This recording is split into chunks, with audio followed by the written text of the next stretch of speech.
Raj TV நேயர்களுக்கு வணக்கம் and welcome to நடிகையர் திலகம் சாவித்ரி. நம்ம நிகழ்ச்சியில் சாவித்ரி அவர்களுடைய திரை பயணத்தை பற்றின பல சுவாரஸ்யமான விஷயங்கள்லாம் பார்த்துட்டு இருக்கோம். இன்னைக்கு நிகழ்ச்சியிலையும் உங்களுக்காகவே இன்னும் பல அற்புதமான விஷயங்கள்லாம் காத்துட்ருக்கு. வாங்க நம்ம நிகழ்ச்சிக்குள்ளே போகலாம்.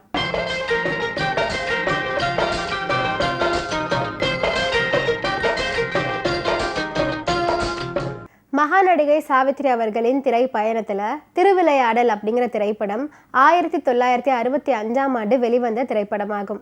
ஏபி நாகராஜன் இயக்கத்தில் வெளிவந்த இந்த திரைப்படத்தில் சிவாஜி கணேசன், சாவித்ரி மற்றும் பலரும் நடிச்சிருக்காங்க. திரைப்படத்திற்கு இசையமைத்தவர் திரை இசை திலகம் KV மகாதேவன் அவர்கள்.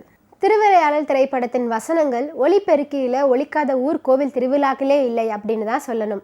அந்த அளவிற்கு இந்த படத்தின் வசனங்கள் பட்டி தொட்டி வரை செல்வாக்கு பெற்றது.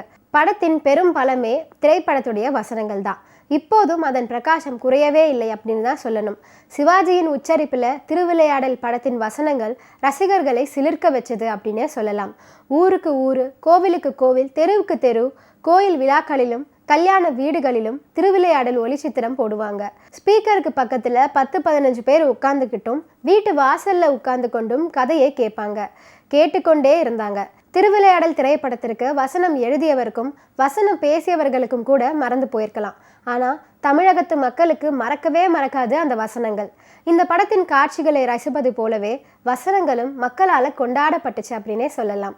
பழந்தமிழ் இலக்கியத்தை ஒரு சிறந்த திரைப்படமாக உருவாக்கி மக்களிடம் கொண்டு சேர்க்க முடியும் என்பதை நிரூபித்து காட்டியிருக்காரு APN நாகராஜன் அவர்கள் என்று சாவித்ரி அவர்கள் இந்த திருவிளையாடல் திரைப்படத்தை பற்றி பெருமையாக பேசியிருக்காங்க. திருவிளையாடல் திரைப்படத்தில் நடித்த நடிகர்கள் எல்லாருமே மிக பிரபலமான நடிகர்கள். சிவாஜி கணேசன், சாவித்ரி, பாலையா, நாகேஷ், KP சுந்தராம்பாள், முத்துராமன், மனோரமா மற்றும் பல நடிகர்கள் இருந்தாங்க. பாடகர்கள் பட்டியலை பார்த்தால் KP Sundarambal, TR Mahalingam, TMS, P Susheela, Balamurali Krishna, Sirkazhi Govindarajan, S Janaki, PBS போன்ற பலரும் இந்த திரைப்படத்திற்கு பின்னணியில் பாடியிருந்தாங்க. ஒருவரை ஒருவர் மிஞ்சும் வண்ணம் அருமையாக பாடியிருப்பாங்க. இந்த பாடல்கள் அனைத்தும் 50 வருடங்கள் ஆகியும் இன்றளவும் மக்கள் மத்தியில் விரும்பி கேட்கப்படுது. இன்னும் சொல்லப்போனால் இந்த பாடல்கள் தான் அமைந்த ராகங்களுக்கு ஷோகேஸ் பாடல்களாக விளங்கும் அளவுக்கு சிறப்பாக அமைஞ்சிருக்கு. திருவிளையாடல் திரைப்படத்தில் முருகப்பெருமான் ஔவையார் பேச்சையும் கேட்காம போனதுனால ஔவை நீங்க மறுபடி பார்வதி முருகனிடம் சிவபெருமானின் திருவிளையாடல்களை பற்றி சொல்ல ஆரம்பிப்பாங்க.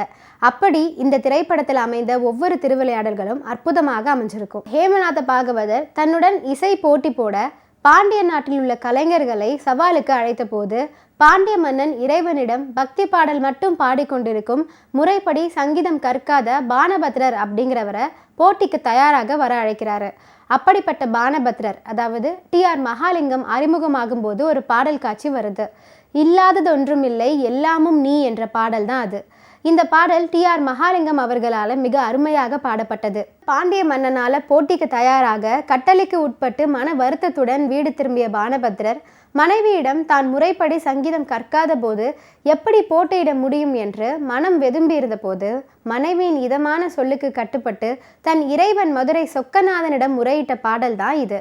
இசைத்தமிழ் நீ செய்த அரும் சாதனை, நீ இருக்கையில் எனக்கென பெரும் சோதனை என்ற இன்னொரு அருமையான பாடல் இடம் பிடிச்சிருக்கு. இது காலத்தை வென்ற பாடல் அப்படின்னே சொல்லலாம். இன்றளவும் அனைவராலும் பல மேடைகளில் பாடப்படும் பாடல் தான் இது.